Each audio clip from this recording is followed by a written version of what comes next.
Class 11th में अगर आपने कॉमर्स ली है तो इसे हल्के में बिल्कुल ना लें, क्योंकि कॉमर्स के सब्जेक्ट्स आपके लिए बिल्कुल नए होते हैं। इसलिए क्लास 11th में ही आपको अपने पढ़ने का तरीका बिल्कुल बदलना पड़ेगा, ताकि 11th में तो अच्छे मार्क्स आए ही, साथ ही 12th में भी आपके लिए ईजी हो। अब स्टडी कैसे करें, इसके लिए एक वीडियो ऑलरेडी अपलोड की जा चुकी है। लिंक आपको नीचे डिस्क्रिप्शन बॉक्स में मिल जाएगा, या फिर जब आप ऊपर आई बटन पर क्लिक करोगे तो वहां से भी पूरी प्लेलिस्ट मिल जाएगी। आप वहां से वो वीडियो जरूर देखिएगा, जिससे आपको पता चल जाएगा कि क्लास 11th में अच्छे से पढ़ाई कैसे करनी है। और उस वीडियो में एक टिप ये भी था कि आपको हैंडमेड नोट्स बनाने हैं स्टार्टिंग से ही। अब प्रॉब्लम ये आती है कि नोट्स कैसे बनाने हैं, ये काफी सारे स्टूडेंट्स को पता नहीं होता है। तो इस वीडियो में हम वही डिस्कस करेंगे कि आपको किस तरीके से हैंड नोट्स बनाने हैं। तो कॉमर्स में नोट्स बनाने का तरीका भी बाकी सब्जेक्ट से अलग होता है।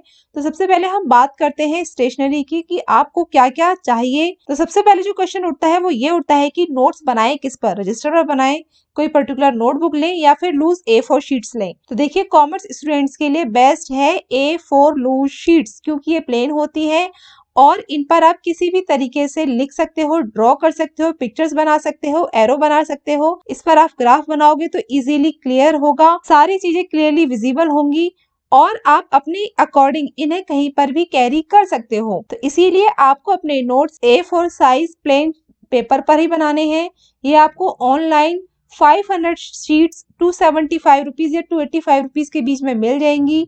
अब इनको अरेंज करने के लिए, इनको ऑर्गेनाइज करने के लिए या तो आप ऐसी पिन यूज कर सकते हो, या आप इस पर पंच करके एक रिंग बाइंडर में लगा सकते हो। और ring binder easily 30 to 50 rupees market में अवेलेबल हो जाते हैं। तो आपको फायदा ये होता है कि बीच में सेपरेटर लगा के आप सारे सब्जेक्ट्स के नोट्स एक ही रिंग बाइंडर में आप इसको कलेक्ट कर सकते हो। स्टेशनरी के बाद जो नेक्स्ट क्वेश्चन आता है कि हम क्या यूज करें नोट्स बनाने के लिए, पेन यूज करें, पेंसिल यूज करें या फिर कलर्स यूज करें।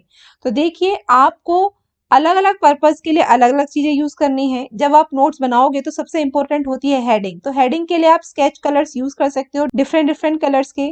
फिर हेडिंग के बाद उस कंसेप्ट को, उस टॉपिक को डिस्क्राइब करने के लिए या फिर एरो बनाने के लिए, पिक्चर्स बनाने के लिए आप अलग अलग pen, red, blue, green, black, इन सब का यूज कर सकते हो। ऐसा इसलिए क्योंकि अगर आप अलग अलग पेन्स का यूज करोगे, अलग अलग कलर्स का यूज करोगे अलग अलग टॉपिक को लिखने के लिए, तो आपको देखते ही सब कुछ समझ में आ जाएगा। और नोट्स बनाने के पीछे पर्पस भी यही होता है कि आपको एग्जाम टाइम में ज्यादा प्रॉब्लम ना हो, देखते ही सब कुछ समझ में आ जाए। फॉर एग्जाम्पल, आप सामने स्क्रीन पर देख सकते हो, यहाँ पर अकाउंटिंग का एक टॉपिक जिसका नाम है नॉन करेंट एसेट्स को समझाया गया है। तो इसके लिए अलग अलग कलर्स का यूज किया गया है ताकि क्लियरली विजिबल हो और आपको इजीली समझ में आ जाए। तो आपको भी अपने नोट्स बनाने के लिए अलग अलग कलर्स के पेन और हेडिंग के लिए स्केच कलर यूज करने हैं। अब बात आती है कि बुक कौन सी लें, एनसीईआरटी बुक में से बनाए नोट्स या फिर रेफरेंस बुक्स का यूज करें।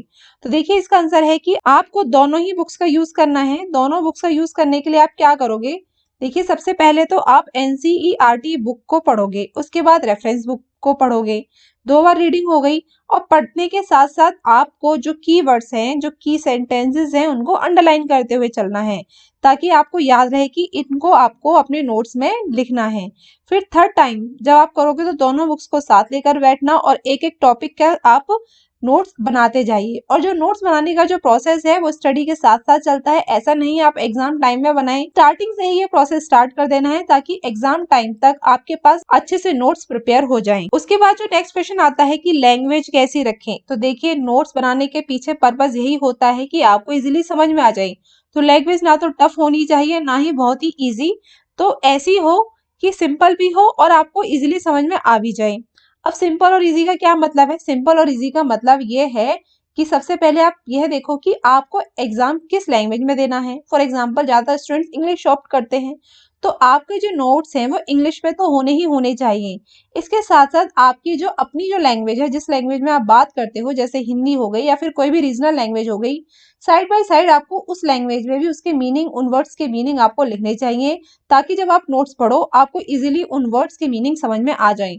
अगर आप एग्जाम हिंदी में दोगे तो हिंदी के साथ साथ आप इंग्लिश में भी लिखें, ताकि आपको इंग्लिश में भी वो समझ में आ जाए और आपकी इंग्लिश भी अच्छी रहे। तो 2 लैंग्वेज का आपको यूज करना है। उसके अलावा जो वोकेबलरी है वो ऐसी यूज करनी है जो एग्जाम में आप लिखोगे।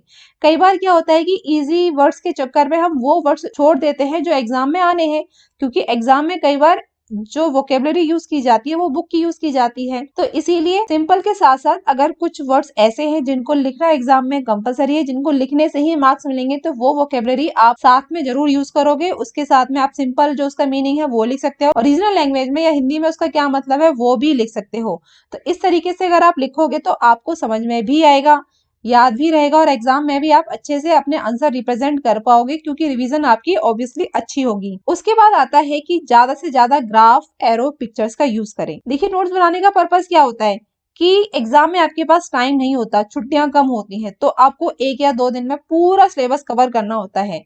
अब आप पैराग्राफ लिखकर उसको करोगे तो ऑब्वियसली वो तो बुक में भी है, बुक में हमारा सब कुछ है, पैराग्राफ वाइज लिखा होता है, तो नोट्स में भी अगर आप पैराग्राफ की तरह लिखोगे तो उसका कुछ फायदा नहीं है।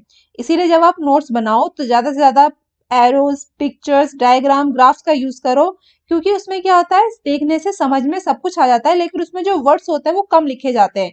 फॉर एग्जाम्पल, आप मेरी किसी भी वीडियोस को उठा के देख लीजिए, मैं जिस तरीके से प्रेजेंट करती हूँ उसमें वर्ड्स कम होते हैं, जो ग्राफ्स और पिक्चर्स होती हैं वो ज्यादा होती हैं, जिसे समझाने में आसानी होती है।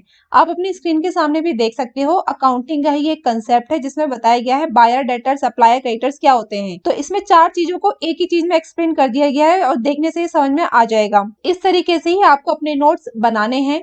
दूसरा एग्जाम्पल भी आप अपने स्क्रीन पर देख सकते हो, यहाँ पर अकाउंटिंग प्रोसेस को समझाया गया है। तो पूरा अकाउंटिंग प्रोसेस एक फ्लो चार्ट में बताया गया है, जिसको अगर आप एग्जाम में देखते हो, समझते हो, तो आपको इसकी डेफिनेशन भी याद हो जाएगी, आपको इसका प्रोसेस भी याद हो जाएगा, और इसके साथ साथ जो रिलेटेड टर्म्स हैं वो भी आपको याद हो जाएंगी।